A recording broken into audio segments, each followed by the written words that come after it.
திருக்கோவிலூர் வட்டாட்சியர் அலுவலகத்தில் நாடாளுமன்ற தேர்தல் முன்னேற்பாடுகள் குறித்து மாவட்ட ஆட்சியர் தலைமையில் ஆலோசனை. தமிழகத்தில் வரும் ஏப்ரல் 19ஆம் தேதி நாடாளுமன்ற தேர்தல் ஒரே கட்டமாக நடைபெறவுள்ளது. இந்நிலையில் நாடாளுமன்ற தேர்தலை ஒட்டி திருக்கோவிலூர் சட்டமன்ற தொகுதியை உள்ளடக்கிய திருக்கோவிலூர், திருவெண்ணைநல்லூர், கண்டாச்சிபுரம் ஆகிய வருவாய் வட்டங்கள் மற்றும் நகராட்சி, பேரூராட்சி, ஊராட்சி ஒன்றியங்களை சேர்ந்த அதிகாரிகளுடன் விழுப்புரம் மாவட்ட ஆட்சியரும் மாவட்ட தேர்தல் நடத்தும் அலுவலருமான பழனி ஆலோசனையில் ஈடுபட்டார்.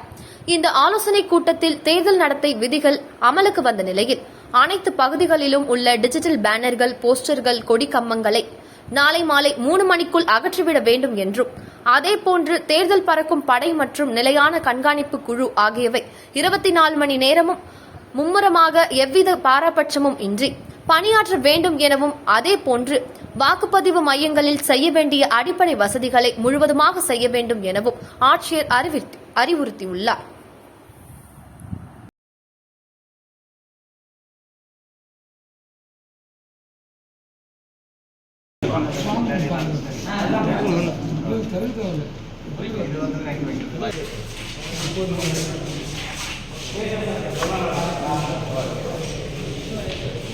வணக்கம். விழுப்புரம் நாடாளுமன்ற எலெக்ஷன் தொடர்பாக இன்று உளுந்தூர்பேட்டை அசம்பிளி கான்ஸ்டிடுவன்சி, அங்கே திருக்கோவிலூர் அசம்பிளி கான்ஸ்டிடுவன்சி, அங்கே தேர்தலுக்கான தயார் நிலை எப்படி இருக்குது என்பதை ஆய்வு செய்வதற்காக இன்று வந்திருந்தேன்.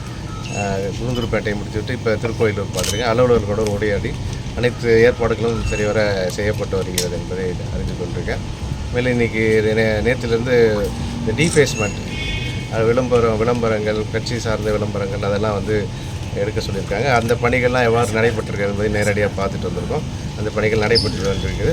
இந்த அரசு பொது இடங்களில் வச்சுருக்கிறதெல்லாம் நாளைக்கு 3 மணிக்குள்ளே முன்னாடி நம்ம அதெல்லாம் ரிமூவ் பண்ணணும். அது அலுவலர்கள் அதை கண்காணித்து செய்ய சொல்லி ஒரு இன்ஸ்ட்ரக்ஷன்ஸ் கொடுத்துருக்கோம். அந்த பணிகள்லாம் நடந்துகிட்ருக்கு. அதே மாதிரி எஃப்எஸ்டி, எஸ்எஸ்டி, பறக்கும் படை அவங்க பணிகள்லாம் ஆரம்பித்து நடைபெற்று வருகிறது. அவங்க பணிகள் எப்படி செஞ்சிட்ருக்காங்கிறதையும் ஆய்வு செஞ்சுட்டு வந்திருக்கோம். அது இம்பார்ஷியலாக இல்லாமல் நல்ல சிறப்பான முறையில் அவங்க பணியாற்றணும் அறிவுரைகள் குறிப்பிட்டு. நன்றி சார்.